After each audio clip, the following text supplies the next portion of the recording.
देखिए कि natural resources होते क्या हैं, ठीक है। नेचुरल रिसोर्सेज यानी कि हिंदी में से कहते हैं प्राकृतिक संसाधन।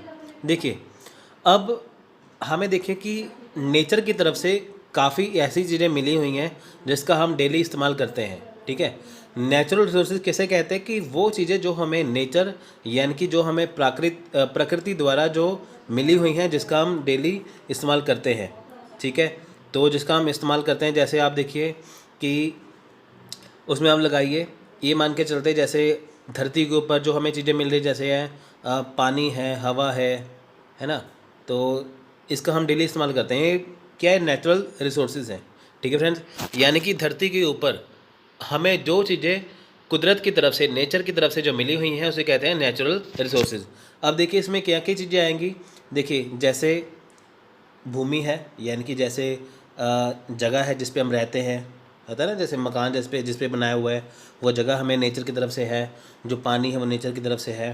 जो जंगल है, फॉरेस्ट है, वो नेचर की तरफ से है।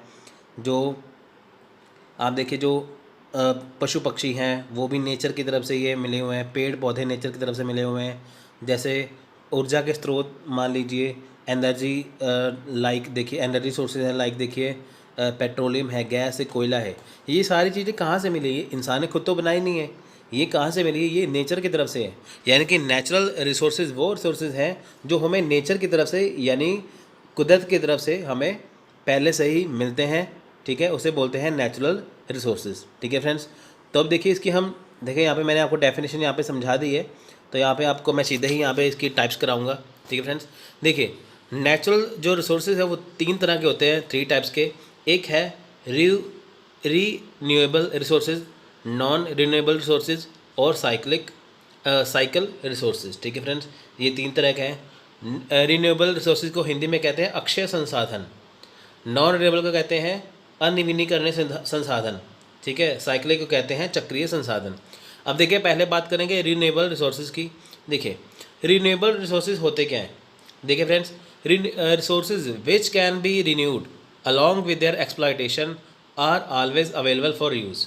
अब देखिए रिन्यूएबल रिसोर्सेज क्या है कि वो संसाधन, ठीक है, वो संसाधन जो हमारे लिए हमेशा ही उपलब्ध होते हैं, हमेशा ही अवेलेबल रहते हैं, उसे कहते हैं रिन्यूएबल रिसोर्सेज।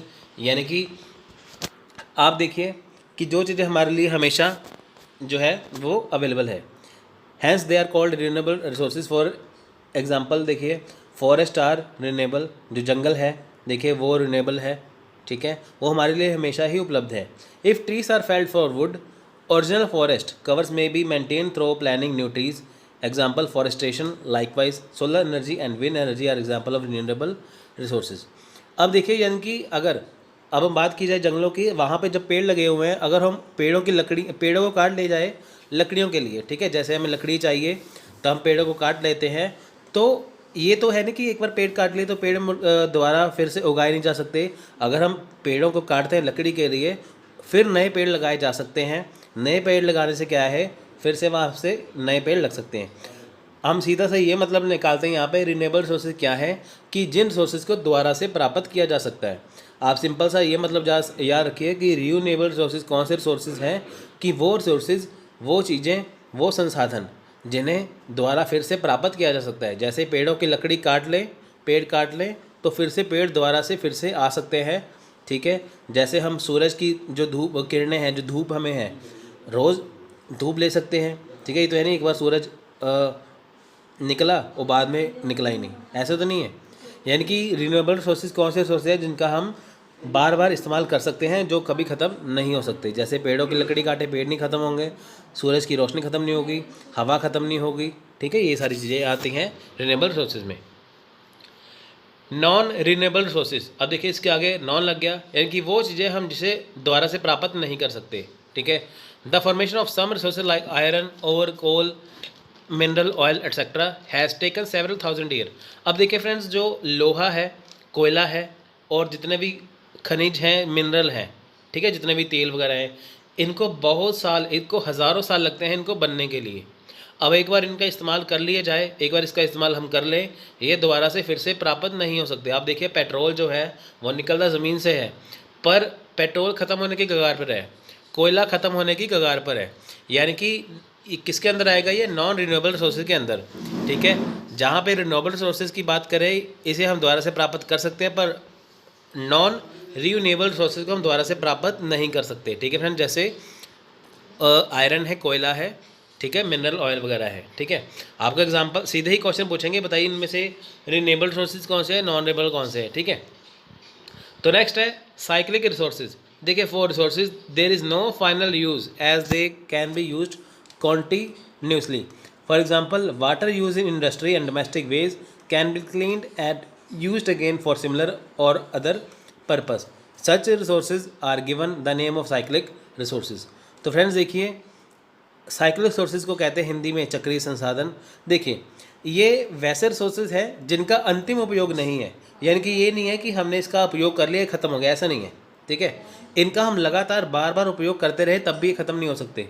अब देखिए पानी की बात करें तो पानी को हम जो है घरेलू काम के लिए भी इस्तेमाल कर सकते हैं और अपने जो इंडस्ट्री वगैरह है वहाँ पे भी इस्तेमाल कर सकते हैं, ठीक है। हम इसे साफ़ करके, पानी को साफ़ करके उसे हम पी सकते हैं, उसे पानी को साफ़ करके कई काम कर सकते हैं, ठीक है। तो ये क्या है, चक्रीय संसाधन है। जैसे देखिए पानी का हमने साफ़ करके इस्तेमाल किया, फिर पानी फिर से गंदा हुआ, फिर से साफ़ किया, यानी कि चक्रीय संसाधन क्या है, चक्रीय संसाधन यानी कि साइक्लिक सोर्सेज क्या है जो एक बार इस्तेमाल करें, जिसका हम लगातार इस्तेमाल कर सकते हैं, ठीक है। पानी का हम बार बार इस्तेमाल कर सकते हैं, ठीक है फ्रेंड्स। तो फ्रेंड्स अभी हमने देखा रिन्यूएबल रिसोर्सेज कौन से जिसको हम इस्तेमाल करने के बाद फिर से प्राप्त कर सकते हैं, फिर से ले सकते हैं। नॉन रिन्यूएबल में हमने ये देखा कि जिसे हम फिर से प्राप्त नहीं कर सकते, और साइक्लिक रिसोर्स में ये है कि जिसका हम लगातार प्रयोग करते रहेंगे, तो बार बार प्रयोग करते रहेंगे तो वही चीज़ें हमारे में काम आती रहेंगी, तो वो होते हैं साइक्लिक रिसोर्सेज। जैसे पानी को बार बार साफ़ करते रहो, इस्तेमाल करते रहो, फिर से साफ़ करो, फिर से इस्तेमाल करो, ठीक है, वो चीज़। अब नेक्स्ट है some important natural resources in India. अब देखिए कुछ जो नेचुरल रिसोर्सेज हैं, मतलब कि वो रिसोर्सेज हैं जो नेचर की तरफ से हमें मिले हुए हैं इंडिया में, वो कौन कौन से हैं। देखिए वाटर रिसोर्सेज है पहले, फिर है फॉरेस्ट रिसोर्सेज, ठीक है, फिर है mineral resources, food resources, land resources, यानी कि वाटर रिसोर्स को हिंदी कहते हैं जल संसाधन, फिर फॉरेस्ट रिसोर्सेज यानी कि वन संसाधन, मिनरल रिसोर्सेज यानी कि खनिज संसाधन, फूड रिसोर्सेज यानी कि खाद्य संसाधन, और लैंड रिसोर्सेज यानी कि भूमि संसाधन, ठीक है। ये 5 तरह के रिसोर्सेज हैं जो हमें मिले हैं, वन बाय वन करके हम इसको देखेंगे। अब देखिए वाटर रिसोर्सेज की बात की जाए कि वाटर रिसोर्सेज है क्या, यानी कि वाटर रिसोर्सेज उसे कहते हैं कि वो पानी जो हमें कुदरत की तरफ से, नेचर की तरफ से हमें मिला हुआ है। An important use of water in our country is for irrigation. देखिए सबसे ज़्यादा इस्तेमाल पानी का हमारे देश में कहाँ पे होता है, इरिगेशन के लिए, यानी कि सिंचाई के लिए। जब खेतों में फसलें उगाई जाती हैं तो उसके लिए इरिगेशन की यानी कि सिंचाई की बहुत ज़्यादा ज़रूरत होती है, तो सबसे ज़्यादा पानी जो है सिंचाई के काम ही आता है। Beside water is also required in large amount of industrial and domestic consumption. देखिए सबसे ज़्यादा पानी जो है इंडस्ट्रियल में भी और डोमेस्टिक यानी कि घरेलू काम के लिए भी इस्तेमाल होता है, ठीक है फ्रेंड्स। देखिए इंसान जो है खाने के बगैर रह सकता है पर पानी पीने के बगैर नहीं रह सकता, ठीक है friends. The world depends on A limited quantity of fresh water. देखिए जो वर्ल्ड है वो किस पे डिपेंड है, वो लिमिटेड क्वांटिटी फ्रेश वाटर, यानी कि हमारी जो हमारा जो वर्ल्ड है, जो हमारी धरती है, वहाँ पे अगर 100% यानी कि 100% अगर वहाँ पे पानी है, तो वहाँ पे 97% जो पानी है वो समुद्रों का पानी है जिसे पिया नहीं जा सकता, 2% जो पानी है वो बर्फ़ के रूप में है, तो बचा 1%, ठीक है। तो 1% जो पानी है वो पीने लायक है, यानी कि जो पूरी दुनिया है वहाँ पे सिर्फ 1% पानी है जो लिमिटेड क्वांटिटी में है, ठीक है फ्रेंड्स। कहते हैं ना यहाँ पे कि पानी बचाओ पानी बचाओ। आप सोचते होंगे कि समुद्र में इतना पानी है हम क्यों बचाएं। देखिए फ्रेंड्स ऐसा है कि पीने वाला पानी जरूर बचाना चाहिए, ठीक है, क्योंकि समुद्रों का पानी आप पी नहीं सकते, ठीक है, इसलिए फ्रेश वाटर को बचाना जरूरी है। अब देखिए water cover 70% of the earth surface. अब देखिए हमारी जो धरती है वहाँ पे तकरीबन यहाँ पे 70% है, या तकरीबन ऐसे 71% जो है पूरी धरती पे पानी है, और 29% है वो हमारी अर्थ है, ठीक है। अब देखिए 70% ऑफ द अर्थ सरफेस यानी कि 70% हमारी जो धरती पे पानी है, पर उसमें से जो 3% है वो फ्रेश वाटर है। अब देखिए जो 3% जो पानी बचा है उसमें से 2% है वो बर्फ़ के रूप में है, सिर्फ 1% जो पानी ही है। आप सिंपल ऐसे भी याद कर सकते हैं कि 70% पानी है, 3% जो पीने योग्य है। आप इसको सिंपली तरीके से याद कर सकते हो कि 100% पानी है, वहाँ पे 97% जो पानी है वो समुद्रों में है, 2% जो है बर्फ़ के रूप में है, 1% जो पानी है वो पीने के लायक है। ठीक है फ्रेंड्स। अब देखिए, only fraction of this can be actually use at a global level, 70% of water is use for agriculture. अब देखिए, अगर हम पूरी दुनिया की बात करें तो वहाँ पर 70% जो पानी है, ठीक है, वो एग्रीकल्चर के लिए इस्तेमाल होता है। ठीक है फ्रेंड्स। अगर हम बात करें, मैं यहाँ पे आपको इंडिया की एग्जांपल देता हूँ। यहाँ पे जो 70% पानी है वो किसके लिए इस्तेमाल होगा, वो इस्तेमाल होगा एग्रीकल्चर यानी कि इरीगेशन के लिए। 25% जो पानी है वो होगा इंडस्ट्री के लिए। तो 5% जो पानी बचता है वो बचेगा हमारे डोमेस्टिक यूज़ के लिए। ठीक है, मैं आपको इंडिया की एग्जांपल दे रहा हूँ। अगर इंडिया में जैसे आपको पानी है, जितना टोटल पानी है इंडिया में पीने के लिए, या जितना भी पानी है टोटल इंडिया में, उसका 70% जो है वो खेतों में इस्तेमाल होगा इरिगेशन के लिए, 25% इंडस्ट्री में, और 5% जो है वो हमें डोमेस्टिक यूज़ के लिए मिलता है। ठीक है, तो देखिए, अब पानी की बात तो हम कर चुके हैं, तो इसके सोर्सेज क्या है हमारे इंडिया में पानी के। देखिए, पानी हमें इंडिया में कहाँ से मिलेगा, रिवर से, लेक और पॉन्ड से। रिवर यानी कि नदियाँ, लेक यानी कि झील, पॉन्ड यानी कि तालाब, लोटिक इकोसिस्टम और मूविंग वाटर यानी कि बहता हुआ पानी। ठीक है, और एस्चुरीज यानी कि खाड़ियाँ। ठीक है फ्रेंड्स, एस्चुरी क्या है, खाड़ियाँ हैं। ठीक है, यानी कि नदियों के रूप में, तालाबों के रूप में, झीलों के रूप में, खाड़ियों के रूप में, और बहता पानी, ये हमारे इंडिया का सोर्सेस है। अब आपको मैं यहाँ पे बताऊँगा इंडिया में कितने रिवर हैं। देखिए, रिवर की बात करी जाए तो यहाँ पे देखिए, in India are available 14 major river system, 44 medium and 55 minor river system. ठीक है, अब देखिए, हमारे जो इंडिया है वहाँ पे 14 तरह का रिवर सिस्टम है, जिसमें से 44 जो है मीडियम है और 55 जो माइनर रिवर सिस्टम है। ठीक है फ्रेंड्स, देखिए, जो 14 मेजर रिवर सिस्टम आपको मैंने बताए थे, ठीक है, वो कौन कौन से हैं। हम 14 तरह की, हम देखिए रिवर सिस्टम देख रहे हैं यहाँ पे, 14 तरह की नदियाँ देखेंगे जो मेन है इंडिया में, वो कौन सी है। ठीक है, पहला है ब्रह्मणी, फिर है ब्रह्मपुत्र। ठीक है, सबसे बड़ी नदी है ब्रह्मपुत्र। ठीक है फ्रेंड्स, ब्रह्मणी, ब्रह्मपुत्र, कावेरी, गंगा, गोदावरी, इंडस, कृष्णा, महानदी, माही, नर्मदा, पेरियार, साबरमती, सुवर्ण रेखा एंड ताप्ती या तापी। ठीक है फ्रेंड्स, ये 14 नदियां हैं, पूरे इंडिया का सोर्स है।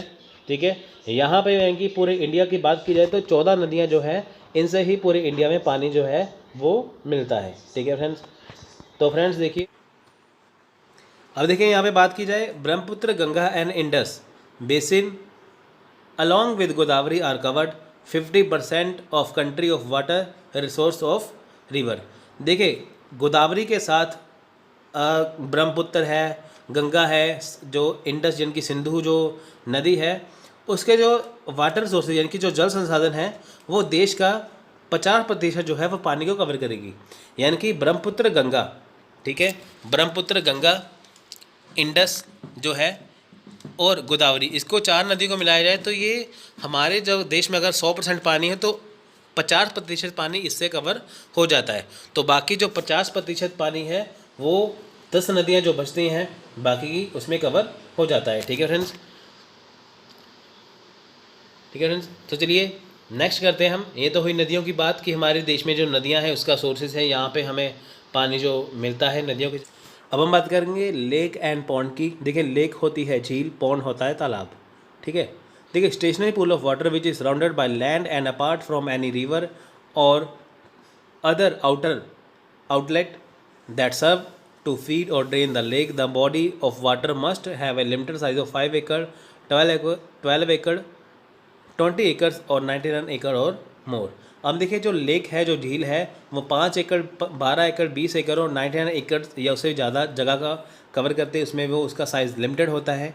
ठीक है, जैसे नदियों का पानी है ना कि कितने किलोमीटर तक फैलता जाता है, जो लेक है वो इतने एकड़ तक ही सीमित रहती है। तो इसका पानी थोड़ा सा जो है, ठीक है, वो गहरा होता है। और ये जो लैंड है, जो जगह है, ठीक है, उसके आसपास ये घिरी होती है। ठीक है, जो नदियाँ हैं ना, नदियाँ आप देखिए, जो रिवर्स होती हैं वो एक जैसे जगह से दूसरी जगह तक फैली होती हैं, है ना। तो जो लेक होती हैं वो एक ही एरिया को कवर करती है। ठीक है, तो लेक का पानी थोड़ा सा गहरा होता है। ठीक है फ्रेंड्स, तो देखिए, तो लेक का पानी क्या है, जो ज़मीन से गिरा हो। नदियों का पानी ज़मीन से घिरा नहीं होता, पर लेक का जो पानी है वो ज़मीन से घिरा होता है। ठीक है, और यह किसी भी नदी से अलग होता है। ठीक है फ्रेंड्स।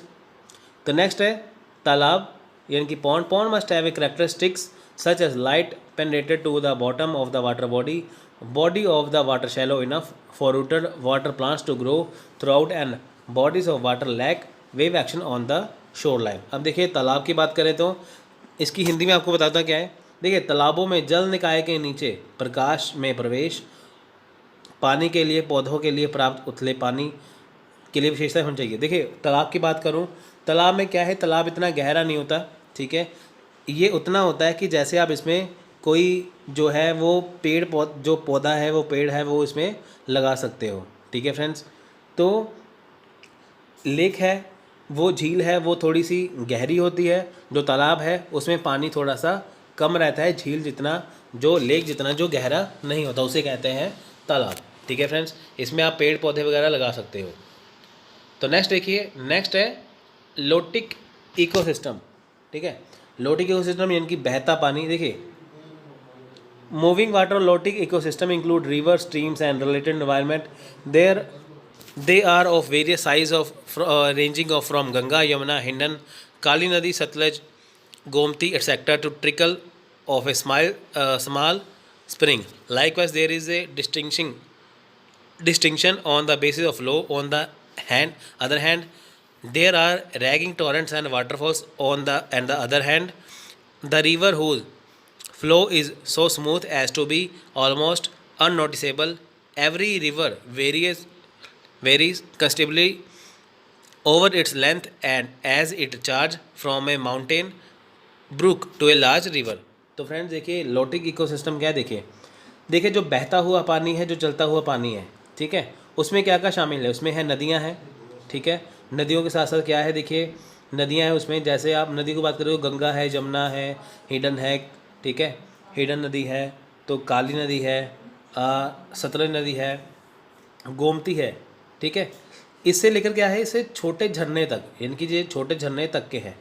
ठीक है, बहता हुआ पानी क्या है, जैसे नदियों का पानी है ना। लोटिक इकोसिस्टम क्या है कि वो पानी जो बह रहा है, चाहे वो गंगा का हो, चाहे वो जमुना का हो, चाहे किसी भी नदी का पानी हो, जो पानी है वो बह रहा है, बह के वो झरने की तरफ जो जा रहा है, ठीक है, उसे कहते हैं लोटिक इकोसिस्टम। आपने देखा होगा झरने की तरफ जो नदियों का पानी बहता है, ठीक है, यानी कि जो बहता हुआ पानी है, ठीक है, वो होता है लोटिक इकोसिस्टम। अब देखिए जो इसी तरह का जो प्रवाह है, ठीक है, आपसे मैं बात करता हूँ यहाँ पे, जैसे कोई झरना है, कोई जलप्रपात है या कुछ और है, ठीक है, कुछ भी है, वो लोटिक इकोसिस्टम के अंदर आएगा। जैसे किसी नदी का पानी बह रहा है, ठीक है, किसी भी नदी का पानी बह रहा है, कहीं पे जाके वो एक झरना बना रहा है, तो वो लोटिक इकोसिस्टम के अंदर आएगा। सिंपल सी बात है, लोटिक इकोसिस्टम है क्या कि बहता हुआ पानी, चाहे वो किसी भी नदी का हो। ठीक है, आपने देखा होगा ना यहाँ पे झरने बने हुए हैं, यहाँ पे कई नदियों का पानी, जैसे गंगोत्री है, गंगा यमुना सरस्वती का मिश्रण है वहाँ पे, तो वो क्या लोटिक इकोसिस्टम है वहाँ पे। ठीक है, यहाँ पे रिवर भी है, यहाँ पे तालाब भी हैं, झीलें भी हैं, यहाँ पे झरने भी हैं। नेक्स्ट है एस्चुरीज। एस्चुरी होती है खाड़ियाँ। देखिए एस्चुरीज क्या है, देखिए आपसे मैं फ्रेंड्स सिंपल सी आपको मैं यहाँ पे इसका बताता क्या है। अब देखिए होता क्या है कि जो नदियों का पानी है, ठीक है, मैं यहाँ पे इसको पढ़ूंगा नहीं, आपको सिंपल से इसको बता दूंगा आसान तरीके से। जो नदियों का पानी है वो समुद्रों के पानी में जाके मिल जाता है। अब देखिए नदियाँ जो हैं वो कई जगह से घूम के आती हैं, बह के आती हैं, तो अपने साथ क्या करते हैं, उसमें कई तरह की मिट्टी पाई जाती है। ठीक है, उसमें कई तरह की चीज़ें आ जाती हैं। ठीक है, जैसे गंगा नदी की बात करें तो गंगा नदी देखिए कितनी वो ख़राब हो चुकी है वहाँ पे। अब देखिए जो नदियाँ हैं अपने साथ मिट्टी बहा के ले जाएंगी, जब वो समुद्र के साथ मिलेंगी, समुद्र के अंदर होता है नमक।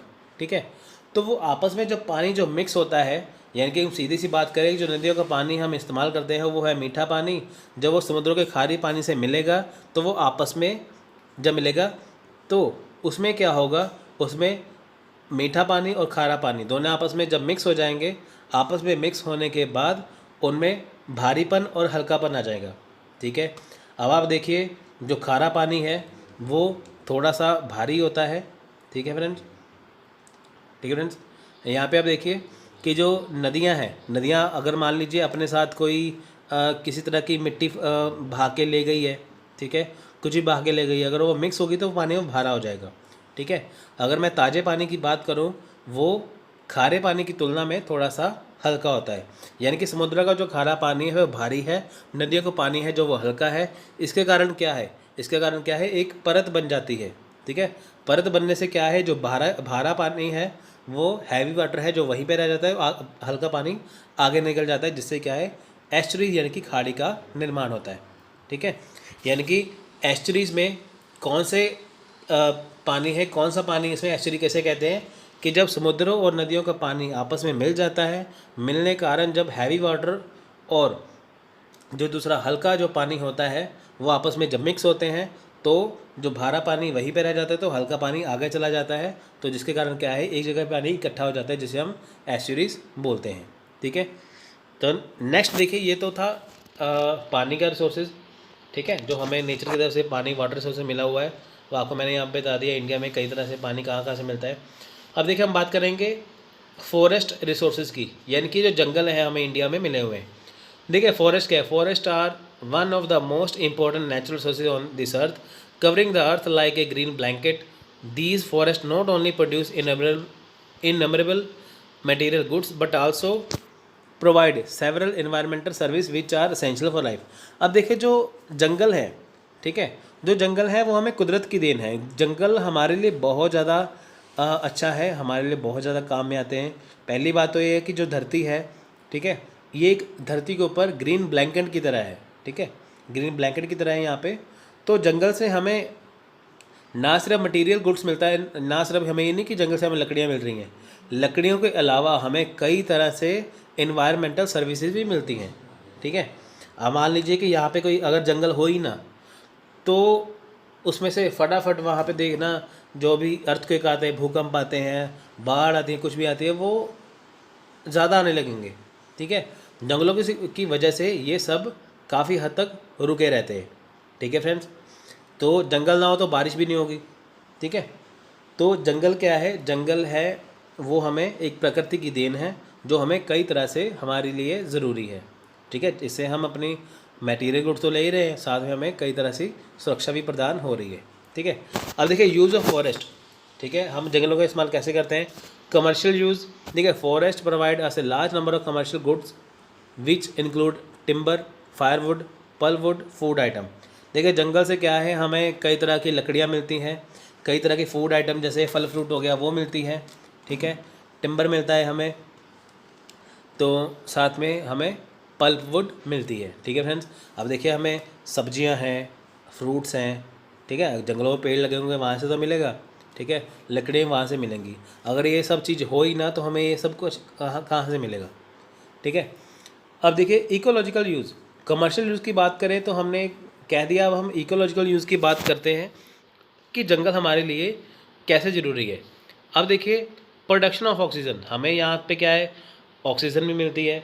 मान लीजिए अगर जंगल हो ही ना तो हमें ऑक्सीजन मिलेगी नहीं, है ना, तो इसलिए जंगलों से क्या है हमें ऑक्सीजन मिलती है।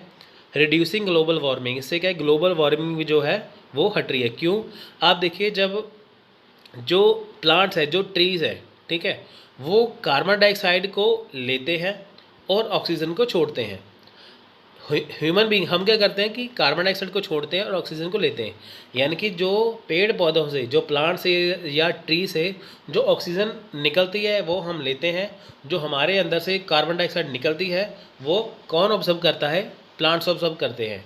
अब मान लीजिए जंगल हो ही ना, ठीक है, ना तो हमें ऑक्सीजन मिल पाएगी, तो ना कार्बन डाइऑक्साइड कहीं पे ऑब्जर्व हो पाएगी। देखिए ग्लोबल वार्मिंग का सबसे बड़ा खतरा है कार्बन डाइऑक्साइड की। कार्बन डाइऑक्साइड की मात्रा जो है वो दिन ब दिन बढ़ती जा रही है, इंक्रीज़ होती जा रही है, जिसकी वजह से क्या है ग्लोबल वार्मिंग हो रही है। ठीक है, ग्लोबल वार्मिंग मैंने पिछले लेक्चर में डिस्कस किया था, आप देख सकते हैं वहाँ पे भी। ठीक है फ्रेंड्स, तो जंगल होने की वजह से क्या है ग्लोबल वार्मिंग है जो कम हो रही है। नेक्स्ट है वाइल्ड लाइफ हैबिटेट। अब देखिए forest are homes of million. देखिए जंगलों में क्या है, जंगलों में कई तरह के जानवर हैं, कई तरह के प्लांट्स हैं। ठीक है, तो इसमें 7 million species are found in the tropical forest. अब देखिए जो ट्रॉपिकल फॉरेस्ट है, ठीक है, वहाँ पे क्या है 7,000 से ज़्यादा तरह की प्रजातियाँ हैं। ठीक है, 7,000 तरह के स्पीशीज़ वहाँ पे पाए जाते हैं। ठीक है, देखिए नेक्स्ट है रेगुलेशन ऑफ हाइड्रोलॉजिकल साइकिल। अब देखिए हाइड्रोलॉजिकल जो साइकिल है उसका भी ये चलाता है सही से। ठीक है, हाइड्रोलॉजिकल साइकिल क्या है कि जैसे बारिश हो रही है, ठीक है। हाइड्रोलॉजिकल साइकिल क्या है कि बारिश का होना, ठीक है।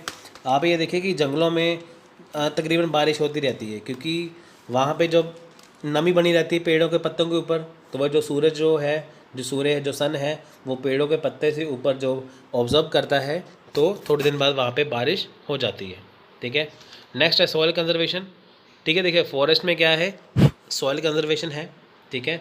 अगर देखिए वहाँ पे जो मिट्टी है, अगर देखिए वन अपनी जड़ों में मिट्टी के कणों को कसकर बांधते हैं और मिट्टी के कटाव को रोकते हैं, ठीक है। वे विंड ब्रेक के रूप में भी कार्य करते हैं। देखिए इसमें है क्या, जो जंगल है, जो वन है, वो क्या करते हैं, जो उनकी जड़ें होती हैं वहाँ पे मिट्टी के कणों को वो पकड़ के रखते हैं अच्छे से, यानी कि जो जंगल की मिट्टी होती है वो अच्छे से टाइट रहती है मिट्टी कि, ताकि वहाँ पे क्या है, मिट्टी का कटाव ना हो पाए, ठीक है। अगर देखिए मान लीजिए बाढ़ का पानी जंगल की तरफ आ गया तो जंगल है वो उस पानी को रोक लेगा, ठीक है। इसलिए सॉइल कंजर्वेशन होना ज़रूरी है। नेक्स्ट है पोल्यूशन मॉडरेटर। अब देखिए कुछ जो खतरनाक गैसेज हैं जो पोल्यूशन से निकलती हैं, सल्फ़र डाइऑक्साइड हो गया, कुछ हो गया, ये सारी जो गैसेज हैं, ये जो प्लांट्स हैं इसको ऑब्जर्व कर लेते हैं। अगर देखिए प्लांट्स हो ही ना, जंगल हो ही ना, तो जो गैसेज है, ठीक है, वो निकलती रहेंगी, हमारे एटमॉस्फेयर में जाएंगी, वो जल्दी वो ख़राब हो जाएगा। तो जंगलों की वजह से ये सारी गैसें वहाँ पे ऑब्जर्व हो जाती है, तो हमें पोल्यूशन से हम बच जाते हैं। अब हमने वाटर रिसोर्सेज, फॉरेस्ट रिसोर्सेज किया, अब हम करेंगे मिनरल रिसोर्सेज। मिनरल रिसोर्सेज क्या है, देखिए मिनरल रिसोर्सेज क्या है कि जो चीज़ें, ठीक है, जिसे हम खनिज संसाधन कहते हैं, यानी कि वो सारी चीज़ें जो धरती की जो तीन लेयर है ना, क्रस्ट, मेंटल कोर, जो धरती की जो पहली सतह है क्रस्ट के ऊपर जो पाई जाती हैं, ठीक है। जैसे आप देखिए कि जो मिनरल रिसोर्सेज है, जैसे हम बात करते हैं सोने की, चांदी की, हीरे की, ठीक है, ये सारी क्या है, ये मिनरल रिसोर्सेज हैं, ठीक है। जिसमें आपसे मैं बात करूं, जैसे देखिए भारत में जो कोयला है, बॉक्साइट है, ब्राइट्स है, आयरन है, माइका है, जिप्सम है, क्रोमाइट है, डोलोमाइट है, चूना पत्थर, कुछ भी हैं, ये सारी ही चीज़ें क्या है, ये सारे मिनरल्स के अंदर हैं, ठीक है। सोना है, चांदी है, हीरा है, कुछ भी है, ठीक है, लोहा है, टंगस्टन है, टिन है, कुछ भी है, ये सारी ही चीज़ें मिनरल के अंदर आएंगी, जिस चीज़ों का हम इस्तेमाल करते हैं। अब देखिए सोने के गहने बनते हैं, हीरे के गहने बनेंगे, चांदी के हमारे काम आती है, लोहे का इस्तेमाल हो रहा है गाड़ियों में, ठीक है, कई चीज़ों का इस्तेमाल हो रहा है। तो ये सारी चीज़ हमें मिल कहाँ से रही हैं, ये हम थोड़ी बना रहे हैं, ये हमें मिल रही हैं धरती से। धरती की जो सतह है, जो पृथ्वी की या जो अर्थ की जो क्रस्ट है, वहाँ से ये सब चीज़ें मिलती हैं, ठीक है फ्रेंड्स। तो यानी कि हमें नेचर की तरफ से क्या मिल रहा है, मिनरल रिसोर्सेज मिल रहे हैं। लोहा हम खुद तो बनाते नहीं हैं, देखिए जैसे हमें लोहा है, चांदी है, सोना है, वो सब कुछ मिलता है किसकी तरफ से, हमें मिलता है नेचर की तरफ से, ठीक है। अर्थ की जो क्रस्ट है वहाँ पे ये पाया जाता है, जिसका हम इस्तेमाल कर लेते हैं, ठीक है। देखिए नेक्स्ट है the grant of prospective license and mining lease. अब देखिए ये सारी जो चीज़ें हैं, लोहा, सोना, चांदी वगैरह, ये आम इंसान ही नहीं निकाल सकता, इसके लिए पर्टिकुलर लाइसेंस होना ज़रूरी है। ये नहीं आपने बस वो सामान उठाया तो ज़मीन खोदने शुरू हो गई, ऐसे नहीं है। इसके लिए क्या है, इसके लिए सरकार के पास जो लाइसेंस होना चाहिए, ठीक है। वैसे गवर्नमेंट ऑफ इंडिया का ऑर्डर है कि हर एक स्टेट जो गवर्नमेंट है उसको एक ये राइट मिला हुआ है कि वो वहाँ पे क्या करेंगे, वो वहाँ पे माइनिंग जो है वो कर सकते हैं, वहाँ पे खुदाई का काम वो कर सकते हैं, ठीक है फ्रेंड्स। अब देखिए जो एक्ट, जो माइंड एंड मिनरल जो एक्ट है 1957 का, जो भारतीय सरकार यानी कि गवर्नमेंट ऑफ इंडिया के अंडर है, एक्ट 1957, ठीक है, माइंस एंड मिनरल। तो उसके अकॉर्डिंग क्या है, ये सारी चीज़ें होनी चाहिए। The grant of prospective license and mining lease, यानी कि आपके पास लाइसेंस होना चाहिए माइनिंग का। The conservation and development of minerals, यानी कि खनिज संसाधन, यानी कि जो मिनरल्स हैं उसकी सुरक्षा और उसका विकास होना चाहिए, ठीक है। The modification of the old lease, ठीक है, जो यानी कि पुराने पट्टे, पूरा पट्टे होता है जो जैसे लीज़ हैं, जैसे 99 ईयर के जैसे लीज़ के ऊपर कोई जगह दी जाती है, वो भी बड़ी हुई होनी चाहिए, ठीक है। यानी कि आपके पास जगह का हक है माइनिंग करने का, पर उसकी वैलिडिटी पूरी होनी चाहिए। The mine and minerals act 1957 was amended in 1972 and major amendments were made in February 1987. The mineral concession rules 1960-158 was replaced by the more comprehensive rule in 1988. अब देखिए जो 1957 का जो एक्ट था उसे बदला गया, थोड़ा सा उनसे अमेंड किया गया 1972 में, फिर ज़्यादा चेंजेस कहाँ पे किए गए 1987 में, वहाँ पे थोड़े से रूल जो है वो बदले गए थे। ठीक है फ्रेंड्स, अब हम बात करेंगे यहाँ पे आपके लिए जानना इतना जरूरी है कि मिनरल रिसोर्सेज है क्या। सोना चांदी हीरा वगैरह सब कुछ क्या है, मिनरल रिसोर्सेज है जो हमें धरती की तरफ से मिलते हैं। अब टाइप ऑफ मिनरल रिसोर्सेज की बात करते हैं। देखिए अब देखिए मिनरल रिसोर्सेज की टाइप देखिए क्या है। देखिए minerals in general have been categorise into 3 classes. अब देखिए हम मिनरल रिसोर्सेज को 3 भागों में मानते हैं। जैसे पहला है fuel, metallic and non metallic. ठीक है, देखिए फ्यूल मिनरल्स की बात करें तो जैसे कोयला है, पेट्रोलियम है, ऑयल है, नेचुरल गैसेस है, ये क्या है, ये सारी चीज़ें हैं, ये है फ्यूल में। मेटालिक और नॉन मेटालिक जो है इसको हम आगे डिस्कस करते हैं। ठीक है, फ्यूल मिनरल्स की बात करें जैसे कोयला, ऑयल, नेचुरल गैसेस। ठीक है, ये सारी चीज़ें जो है ये किस में आएगा, ये आएगा हमारे फ्यूल मिनरल के अंदर। यानी कि जो हमें मिनरल रिसोर्सेज मिला है नेचर की तरफ से, उसमें पहला जो टाइप है वो है फ्यूल मिनरल, जिसमें हम कोयले का इस्तेमाल करते हैं, पेट्रोल का इस्तेमाल करते हैं, ऑयल का इस्तेमाल करते हैं और साथ में नेचुरल गैस का इस्तेमाल करते हैं।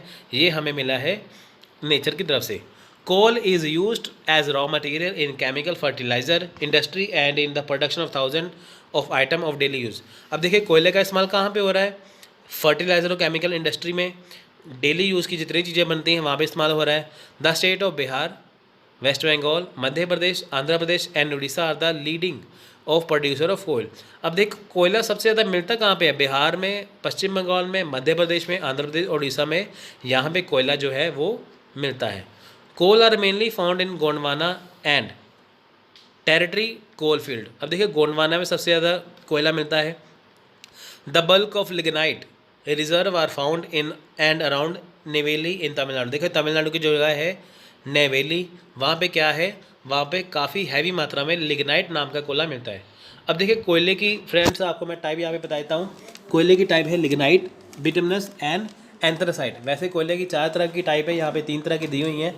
लिग्नाइट जो कोयला है वो तकरीबन फ्रेंड्स 30 या 35% जो है ये काफ़ी जो है ये रेयर मिलता है कोयला लिग्नाइट। लिग्नाइट जो कोयला है वो 30 से 35% का वो मतलब कि पोल्यूशन करता है, इससे ज़्यादा नहीं है। बिटुमिनस जो है वो सबसे ज़्यादा, ठीक है, एंथ्रासाइट भी सबसे ज़्यादा। अब देखिए बिटुमिनस जो है वो तकरीबन थोड़ा थोड़ा रेड से कलर का होता है कोयला, ठीक है, जो 40 से 45% के बीच में क्या है वो जिसमें से धुआं निकलता है। ठीक है, तो कोयले की कई टाइप है। एक जो आजकल हम कोयला इस्तेमाल करते हैं चीप कोयला, जो सबसे ज़्यादा पोल्यूशन फैलाता है, ठीक है, सबसे ज़्यादा उसका इस्तेमाल होता है। तो यानी कि कोयले की भी बहुत सारी टाइप है जो अलग अलग जगह पे यूज़ किया जाता है। ठीक है फ्रेंड्स, तो कोयला हमें कहाँ से मिलेगा, ये हमें मिलेगा नेचर की तरफ से। नेक्स्ट है क्रूड ऑयल। क्रूड ऑयल क्या है, पेट्रोलियम, जैसे हम कच्चा तेल भी कहते हैं। देखिए अब देखिए petroleum has been formed over a period of million of years. ठीक है, अब देखिए जो कोयला जो पेट्रोल है उसको हज़ारों साल लगते हैं बनने के लिए। ठीक है, हज़ारों साल लगते हैं बनने के लिए। अब देखिए through conversion of remains of microorganism living in seas into hydrocarbon by heat, pressure, catalytic action, the petrol on fractional distillation and further processing provide us numerous product and byproduct. Petroleum occur in anticlines and fault trap. In India, it is found in sedimentary rocks. Most of such areas lie in Assam, Gujarat and offshore area along with western coast. और देखिए petroleum मिलता कहाँ पे, असम में, गुजरात में और western coast की तरफ। ठीक है फ्रेंड्स, जो वेस्टर्न कोस्ट मैन की जो पश्चिमी तट है उसके तटवर्तीय स्थानों की तरफ ये मिलता है। अब देखिए कोयला जो है उसको हज़ारों साल लगते हैं बनने के लिए, ठीक है, जो बहुत मुश्किल से बनता है। ठीक है फ्रेंड्स, यानी कि हज़ारों लाखों साल से जो पेट्रोलियम तैयार हुआ है अगर वो ख़त्म हो जाए तो बाकी फिर हज़ारों लाखों साल लग जाएंगे उसको द्वारा बनने के लिए। ठीक है, इसलिए पेट्रोल जो है वो महंगा है। ये हमें किसकी तरफ से मिला है, ये हमें मिला है कुदरत की तरफ से, नेचर की तरफ से। ठीक है, पेट्रोलियम के प्रोडक्ट देखिए क्या है, पेट्रोलियम के प्रोडक्ट है पेट्रोल, डीजल, केरोसिन।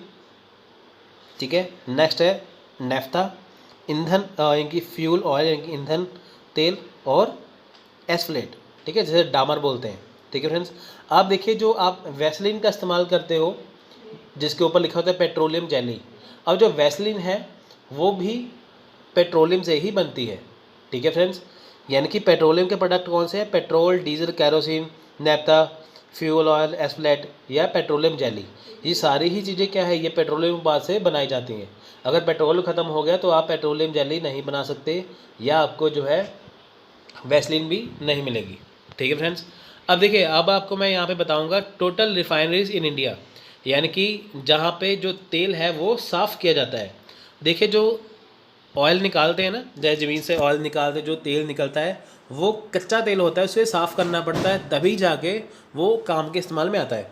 अब पेट्रोलियम से देखिए, पहले पेट्रोल, फिर डीजल, फिर मिट्टी का तेल, फिर कई चीज़ें उससे निकाली जाती हैं। ठीक है, ये ब्लैक कलर का होता है, इसके रिफ़ाइन करके इसे फ़िल्टर किया जाता है। अब देखिए, भारत में, इंडिया में कहाँ कहाँ पे तेल जो है वो साफ़ किया जाता है, कहाँ कहाँ पे रिफाइनरी लगी है तेल साफ़ करने की, बहुत ज़्यादा इंपॉर्टेंट है, इसको अच्छे से करिए। देखिए, बारूनी रिफाइनरी, ये रिफाइनरी का नाम है। ये किसके अंडर है? Indian oil corporation limited. ठीक है, ये कहाँ पे है? बिहार में, ये बारूनी इलाके में है। ठीक है, गुजरात रिफाइनरी, ये इंडियन ऑयल कॉरपोरेशन की है। ठीक है, ये गुजरात में है, कोयली स्थान में। ठीक है, यहाँ पे है। देखिए, तीसरे नंबर पे यहाँ पे है स्टेट, साइड पे जो ग्रीन कलर में है ये है प्लेस। ठीक है, ये जो फर्स्ट नंबर पे येलो कलर में हाईलाइट किया हुआ है ये है रिफाइनरी का नेम। ठीक है, नेक्स्ट है हल्दिया रिफाइनरी, ये भी इंडियन ऑयल कॉरपोरेशन की तरफ से है, ये है वेस्ट बंगाल हल्दिया में। मथुरा रिफाइनरी ये है, ये भी इंडियन ऑयल कॉरपोरेशन की तरफ है, ये है उत्तर प्रदेश मथुरा में। ठीक है, नेक्स्ट है पानीपत रिफाइनरी, ये हरियाणा पानीपत में है। दिग्बोई रिफाइनरी ये है असम दिग्बोई में। बोंगाई गांव रिफाइनरी ये है बोंगाई गांव असम में। ठीक है, गुवाहाटी रिफाइनरी ये है असम गुवाहाटी में। नेक्स्ट है पारादीप रिफाइनरी, यह है पारादीप उड़ीसा में। मुंबई रिफाइनरी यह है महाराष्ट्र में, यानी कि मुंबई में। विशाखापट्टनम रिफाइनरी है विशाखापट्टनम आंध्र प्रदेश में। गुरु गोबिंद सिंह रिफाइनरी है बठिंडा पंजाब में। मुंबई रिफाइनरी मैहुल है मुंबई महाराष्ट्र में। कोची रिफाइनरी है कोची केरला में। बीना रिफाइनरी है बीना मध्य प्रदेश में। मनाली रिफाइनरी है चेन्नई तमिलनाडु में। ठीक है फ्रेंड्स, अब देखिए यहाँ पे मैंने इंडियन ऑयल की बात की थी ना, इंडिया में इंडियन ऑयल की जो यहीं तक है। हिंदुस्तान पेट्रोलियम जो है महाराष्ट्र में, हिंदुस्तान पेट्रोलियम जो आंध्र प्रदेश में है। ठीक है, साथ से ये करते जाना। अब देखिए कोची रिफाइनरी जो है वो भारत पेट्रोलियम, ठीक है, भारत पेट्रोलियम कॉरपोरेशन लिमिटेड का है, वो है कोची केरला में। बीना रिफाइनरी है भारत ओमान रिफाइनरी लिमिटेड, ये है बीना, हाँ ये है बीना मध्य प्रदेश में। मनाली रिफाइनरी है चेन्नई तमिलनाडु में, यह है चेन्नई पेट्रोलियम कॉरपोरेशन लिमिटेड के अंदर। नागापट्टनम रिफाइनरी है चेन्नई पेट्रोलियम कॉरपोरेशन लिमिटेड के अंदर, ये है नागापट्टनम तमिलनाडु में। नुमालीगढ़ रिफाइनरी है नुमालीगढ़ असम में, यह है भारत पेट्रोलियम और oil India and government of Assam के अंडर। देखिए ततिपाका रिफाइनरी, यह है ततिपाका आंध्र प्रदेश में, यह है oil and natural gas corporation की तरफ। Mangalore refinery and petrochemical limited, यह है मैंगलोर कर्नाटका में, यह है ONGC Mangalore refinery and petrochemical limited का। जामनगर रिफाइनरी है रिलायंस इंडस्ट्री लिमिटेड, यहाँ पे रिलायंस इंडस्ट्री की ये जामनगर DT है गुजरात में। ठीक है, जामनगर रिफाइनरी ये भी जामनगर में है, SEZ, ठीक है, गुजरात में है। अब देखिए ESSARN की इसार रिफाइनरी है वडीनार में गुजरात में, ये इसार ऑयल लिमिटेड के अंदर है। ठीक है, यानी कि आप देख सकते हैं इंडियन ऑयल कॉरपोरेशन के अंडर ये सारी रिफाइनरीज आती है, मैंने यहाँ पर आपको बता दिया है। ठीक है, अब हिंदुस्तान पेट्रोलियम के अंदर भी यहाँ पे आती है, आपने देखा होगा पेट्रोल डलवाते हुए वहाँ पे लिखा होगा इंडियन ऑयल कॉरपोरेशन, ठीक है, हिंदुस्तान पेट्रोलियम, तो इनकी जगह जगह रिफाइनरी है। यानी कि ये सारे क्या करते हैं, ये सारे तेल साफ़ करने का काम करती हैं, बस फ़र्क इतना है कि तेल की कंपनियों का ठेका अलग अलग कंपनियों को दे रखा है अलग अलग जगह के ऊपर। ठीक है, तो नेक्स्ट है नेचुरल गैस। अब देखिए हमें पानी मिल चुका है, हमें जंगल मिल चुके हैं, ठीक है, उसके बाद हमें जो है पेट्रोलियम मिल चुका है, उसके बाद हमें जो नेचुरल गैस है, ठीक है, वो भी हमें कुदरत की तरफ से मिलती है, उसके बारे में देख लेते हैं। Natural gas occur deep बनीथ the earth surface. ठीक है, नेचुरल देखिए जो नेचुरल गैस है बहुत अर्थ की गहराई में पाई जाती है, जो नेचुरल गैस है। ठीक है, जो हम घरों में इस्तेमाल करते हैं, एलपीजी गैस वगैरह, ये सारी क्या है, ये नेचुरल गैस के अंदर ही आती है। ठीक है फ्रेंड्स, तब देखिए जो नेचुरल जो गैस है वो बहुत हज़ारों सालों के बाद मिलती है। अब देखिए अगर हम नेचुरल गैस की बात करें तो इसमें मुख्य रूप से क्या है, इसमें मेन गैस कौन सी है, मीथेन गैस है। आपको पेपर में पूछ लेते हैं कि बताइए नेचुरल गैस में से मेन गैस कौन सी है, मेन गैस है मीथेन गैस। ठीक है, मीथेन गैस वो गैस है जिसमें क्या है, जिसमें कार्बन एटम और 4 हाइड्रोजन एटम्स होते हैं। यानी कि जो मीथेन गैस है ये मेन गैस, इसमें क्या है, इसमें 1 कार्बन आइटम है, 1 कार्बन एटम है और इसमें 4 हाइड्रोजन एटम है। ठीक है, तो फ्रेंड्स देखिए इसमें क्या है कि नेचुरल गैस में क्या है, थोड़ी सी मात्रा में यानी कि थोड़ी सी क्वांटिटी में क्या है, हाइड्रोकार्बन भी होता है। ठीक है फ्रेंड्स, यानी कि हाइड्रोकार्बन कोई गैस नहीं होती पर फिर भी थोड़ा सा हाइड्रोकार्बन होता है, कार्बन होती है ना, वो थोड़ी सी जमी हुई होती है। ये कोई गैस का नाम नहीं है हाइड्रोकार्बन, ये थोड़ा सा कार्बन होता है। ठीक है, तो फ्रेंड्स देखिए हम प्राकृतिक गैस जो नेचुरल गैस है उसका अपने घर में इस्तेमाल करते हैं, जैसे एलपीजी के लिए, ठीक है, यहाँ पे इस्तेमाल करते हैं, कोई गैसों का इस्तेमाल हम करते रहते हैं। तो ये भी हमें नेचर की तरफ से मिली हुई है। अब देखिए फीचर ऑफ नेचुरल गैस क्या है कि इसकी विशेषताएं क्या है, देखिए it is a fossil fuel from plant and animal remains million of year ago. अब देखिए जो प्राकृतिक गैस है, नेचुरल गैस है, वो बनी कैसे, देखिए जो पेड़ पौधे हैं, जो प्लांट्स है, जो एनिमल हैं, वो हज़ारों साल लाखों साल जो है वो ज़मीन के अंदर जैसे दबे हुए थे, उनमें से फिर क्या है लाखों सालों बाद वहाँ पे उनकी की जो है वो गैस बन गई। ठीक है फ्रेंड्स, यानी कि जब पौधे जानवर सारी चीज़ें हैं जो धरती के अंदर जब समा जाती हैं, ऑब्जर्व हो जाती हैं, तो लाखों सालों हज़ारों सालों बाद क्या है वहाँ पे गैस बन जाती है। ठीक है friends, it is hydrocarbon component with methane a major component. देखिए यह एक प्रमुख घटक के रूप में मीथेन के साथ हाइड्रोकार्बनिक घटक है। देखिए इसमें है कि जैसे मैंने आपको बताया कि नेचुरल गैस में क्या है, नेचुरल गैस में मीथेन गैस मेन होती है। ठीक है, मीथेन गैस के साथ क्या है, यहाँ पे हाइड्रोकार्बन भी पाया जाता है। It is colourless odourless for security during transportation और processing. A commercial odorant is added to allow user to detect the gas for safety. देखिए ये जो गैस है, पहली बात तो ये कलरलेस है यानी कि रंगहीन है, ऑर्डरलेस यानी कि ये गंध ही नहीं, ना इसकी कोई स्मेल है ना इसका कोई कलर है।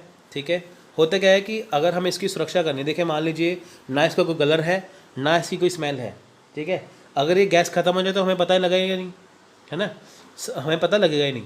तो इसमें क्या है कि इसका पता लगाने के लिए कि गैस वाकई में है या नहीं है, इसमें थोड़ा सा क्या है, इसमें थोड़ी सी क्या है, इसमें थोड़ी सी इसमें स्मेल डाली जाती है।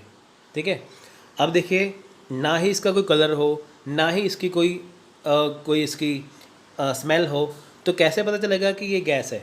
ठीक है, इसमें थोड़ी सी जो है क्या है वो इसमें आप ये लगाइए कि थोड़ा सा इसमें ऑर्डरेंट यानी कि थोड़ी सी इसमें जो है वो गंध डाली जाती है कि ताकि पता लगाया जा सके गैस है। अब देखिए आपके घर में जो एलपीजी गैस है वो लीक हो जाए तो आपको पता चल जाएगा ना कि हाँ ये एलपीजी गैस यहाँ से लीक हो रही है। मान लीजिए अगर वो पता ही नहीं चले, ठीक है, तो आपको पता चलेगा ही नहीं, तो उसे कितना बड़ा खतरा है। तो सेफ्टी के लिए यहाँ पे थोड़ी सी इसमें स्मेल डाल देते हैं। It is lighter than air with a specific gravity about of 0.6 to 0.8. It leaks, it disperses upward and dissipates into air quickly. अब देखिए ये जो गैस है ये जो एयर है उसकी तुलना में बहुत हल्की होती है, यानी कि यदि ये गैस लीक भी हो जाए ये ऊपर की ओर फैलेगी तो हवा में जल्दी ये मिक्स हो जाएगी। यानी कि जो गैस होती है वो बहुत हल्की होती है, हवा से भी हल्की होती है। अगर ये लीक भी हो जाए तो ये फटाफट ऊपर की ओर जाती है, नीचे की ओर नहीं जाती, तो ये हवा में मिक्स हो जाती है। It is inflame during a range of 5 to 50% of volume of gas in air.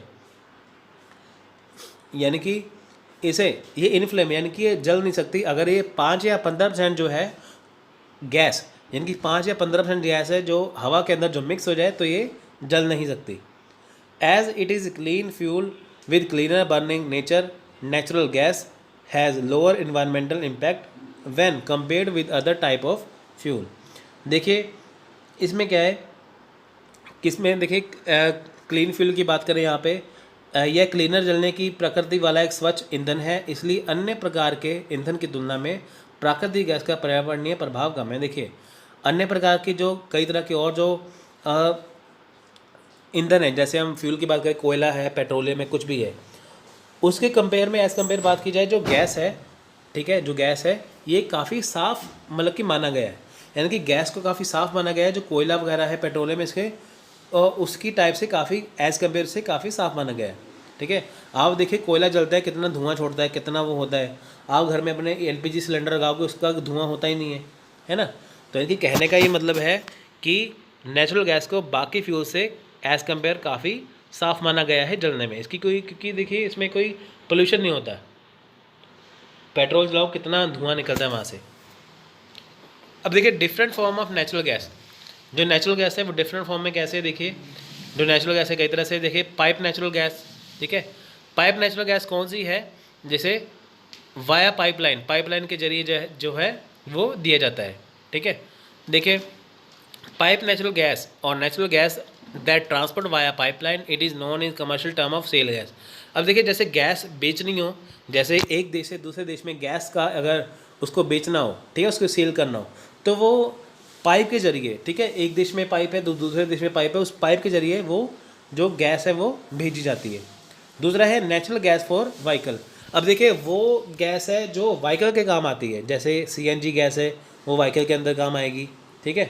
तो देखिए यहाँ पे एनजीवी की है, सीएनजी गैस है, एनजीवी गैस है, natural gas off vehicle for vehicle, ठीक है।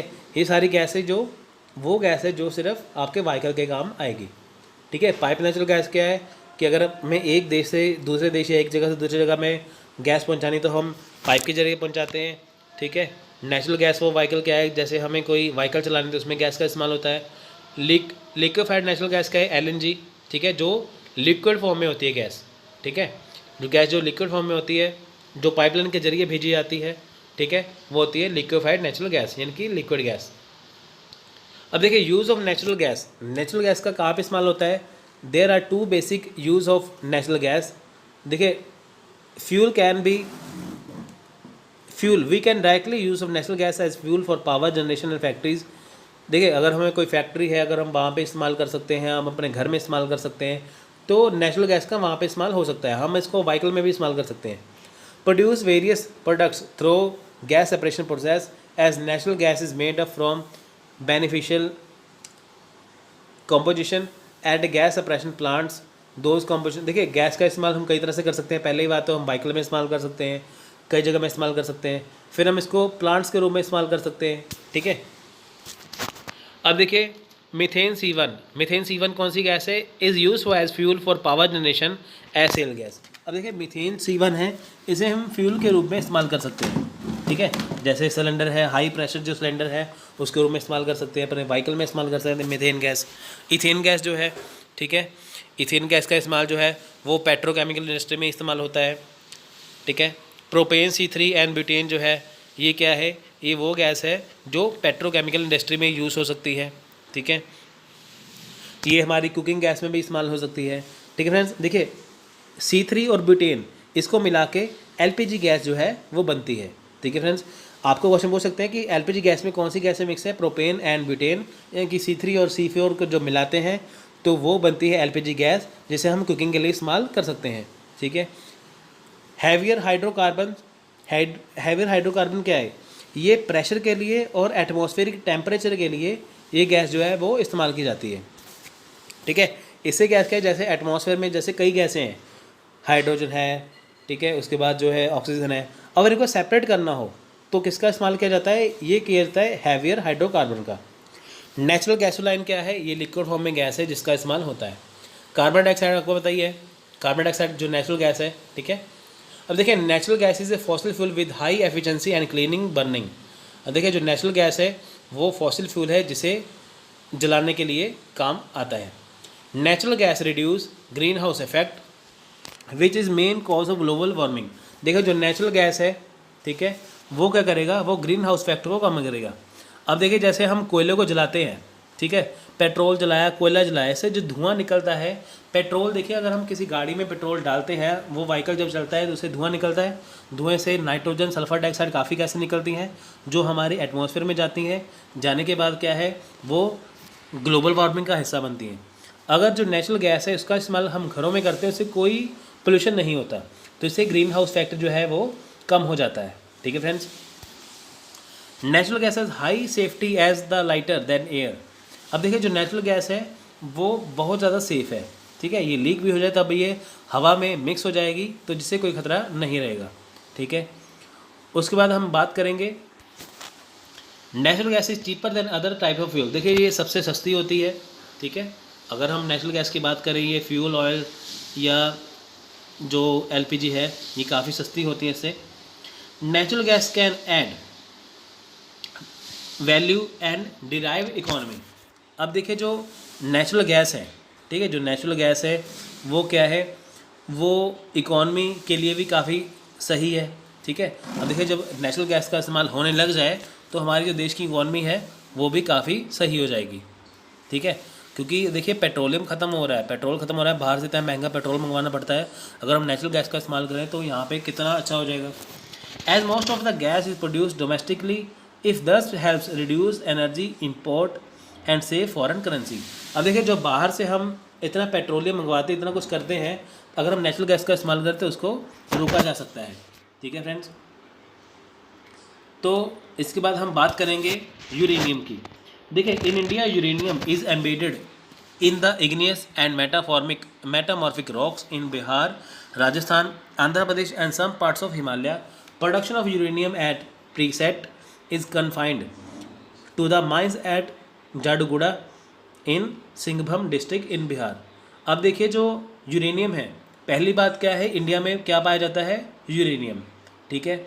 यूरेनियम जहाँ पे इंडिया में पाया जाता है, भारत में यूरेनियम कहाँ पे है, बिहार में है, राजस्थान में, आंध्र प्रदेश में है और हिमालय के कुछ कुछ पार्ट्स में है, ठीक है। तो हम इसकी बात करें तो बिहार का जो सिंघभूम जो डिस्ट्रिक्ट है वो वहाँ पे जाडगुड़ा नाम की जो खाने हैं वहाँ तक सीमित है। तो सिंपल सी बात यहाँ पे करते हैं कि जो बिहार का जो सिंघभूम डिस्ट्रिक्ट है वहाँ पे यूरेनियम की खान है। थोरियम है next. Thorium is principally obtained from monazite. अब देखिए जो थोरियम है वो मोनोजाइट से प्राप्त किया जाता है, ठीक है। The beach end of Kerala in Palghat and Quilon district contains world's richest monazite deposit. अब देखिए है क्या, जो थोरियम है वो पालघाट, जो केरल का जो पालघाट है वहाँ, ठीक है, वहाँ पे जो है वो पाया जाता है, ठीक है। सबसे ज़्यादा मतलब कि कहाँ पे है ये थोरियम, केरला के पालघाट पे। Metallic and non metallic minerals. अब देखिए मेटालिक मिनरल्स क्या है, नॉन मेटालिक क्या है, ठीक है, इसकी बात करते हैं हम। जैसे हिंदी में कहते हैं धात्विक और अधात्विक खनिज। देखिए ferrous minerals such as iron ore, manganese, chromite etcetera provide a strong base for development of metallurgical industry. Our country is well placed in respect of various minerals both in reserve and production. अब देखिए metallic and non metallic की हम बात करें तो यहाँ पे जो मेटालिक जो है वो है क्या कि ये ऐसे मिनरल्स हैं जो नए उत्पाद प्राप्त करने के लिए बनाया जाता है। देखिए सिंपल सी बात करते हैं, मेटालिक और नॉन मेटालिक मिनरल्स है क्या, ये कुछ नहीं है। जिसमें आप देखिए कि लोहा है, क्रोमाइट है, मैग्नीज है, ये सारी चीज़ें किस में आएंगी, ये मेटालिक में आएंगी, ठीक है, इनकी जिसे हम कहते हैं मेटल। अब हम बात करेंगे मेटालिक मिनरल्स क्या है, ठीक है, मेटल की। Metallic minerals are those minerals which can be melted to obtain new products. देखिए मेटालिक मिनरल्स कौन से होते हैं जिन्हें पिघलाकर नए प्रोडक्ट बनाए जा सकते हैं। जैसे देखिए यहाँ पे लिखा है iron, copper, bauxite, tin, manganese, ठीक है, आर एग्जाम्पल। जैसे लोहे को पिघला के आप कोई भी नई चीज़ बना सकते हो, गाड़ी बना दी, ये बना दिया, वो बना दिया, है ना। कॉपर को बना सकते हो, बॉक्साइट को, यानी कि जिन चीज़ों को पिघला के नई चीज़ें बनाई जा सकती है वो है metallic minerals. These are generally associated with igneous rocks. अब देखिए ये कहाँ से मिलती हैं, ये मिलती हैं इग्नियस रॉक से, ठीक है फ्रेंड्स, ये इग्नियस चट्टानों से, इग्नियस रॉक से ये मिलती हैं, ठीक है। They are usually hard and have shines or lustre of their own. अब देखिए ये आमतौर पर क्या है, ये आमतौर पर सख्त होते हैं, कठोर होते हैं और इनकी चमक होती है। अब देखिए जो ये सख्त भी होते हैं, कठोर भी होते हैं, ठीक है, और साथ में इनमें चमक भी होती है। वो चमक जो है वो नेचुरल चमक होती है इसमें, ठीक है, लस्टर होते हैं ये। They are ductile and malleable, ठीक है, ये डक्टाइल भी है और मेलेबल भी है, ठीक है, यानी कि इसमें नमी भी पाई जाती है। When hit they do not get broken. अब देखिए जब इनको इसके ऊपर हैमर मारा जाए, जिसके हैमर मारा जाए या इसको तोड़ा जाए तो ये बिखरते नहीं है, ठीक है, टूटते नहीं है। इसका जैसे लोहे की पाइप है, उसको आप हथौड़ा मारोगे उसके ऊपर, वो बिखरेगा थोड़ी। कांच को आप नीचे फेंकोगे वो तो बिखर जाएगा, लोहा थोड़ी ऐसे होगा। उसको आप किसी भी आकार में उठा सकते हो, ठीक है। मेटेलिक मिनरल्स वो है जिसे पिघला के नया मिनरल बनाया जा सकता है। नॉन मेटेलिक क्या है, जिसे पिघला के नया मिनरल, जो नया प्रोडक्ट जो है नहीं बनाया जा सकता। एग्जाम्पल की बात करें तो coal, salt, clay, marble are example. अब देखिए कोयलों को पिघला के, पहली बात कोयला पिघलेगा नहीं, नमक पिघलेगा नहीं, क्ले पिघलेगी नहीं। आप इसी से ही कोई चीज़ बना सकते हो, बट आप इसको पिघला नहीं सकते। वो चीज़ से पिघलाया नहीं जा सकता है, नया प्रोडक्ट नहीं बनाया जा सकता। These are generally associated with sedimentary rocks, ये सेडिमेंट्री रॉक से मिलती हैं, ठीक है। They are not so hard and no shine or lustre or their own. अब देखिए इसमें ना तो इनकी कोई शाइन है, ना इनकी कोई चमक है, ना ही ये ज़्यादा हार्ड होते हैं। They are not ductile and malleable. देखिए जो ऊपर के पॉइंट है वही उल्टे करके यहाँ पे लिखे हुए, कुछ नहीं है। When hit they may get broken into pieces. देखिए कोयले के ऊपर आप जोर से कोई चीज़ मारो वो बिखर जाएगा, पाउडर बन जाएगा उसका, है ना। तो फ्रेंड्स अब बात करते हैं इनके क्वेश्चन आंसर की। देखिए which of the following is not a renewable natural sources. अब देखिए इनमें से क्या रिन्यूएबल रिसोर्सेज, नेचुरल सोर्सेज नहीं है, तो आंसर है डी, ठीक है। मतलब कि रिन्यूएबल रिसोर्सेज क्यों, कौन से हैं जिन्हें फिर से प्राप्त किया जा सकता है। अब देखिए इनमें से सॉल्ट जो है वो रिन्यूएबल रिसोर्सेज नहीं है। ऐसे क्वेश्चन आपको एग्जाम में आएंगे। देखिए the phrase tragedy of Commons is in the context of. अब देखिए जो एक फ्रेज है ट्रेजेडी ऑफ कॉमन, ये किसके संदर्भ में है, तो आंसर आएगा उसका सी, यानी कि degradation of renewable free access resources, ठीक है। The percentage share of renewable energy sources in the power production in India is around. अब देखिए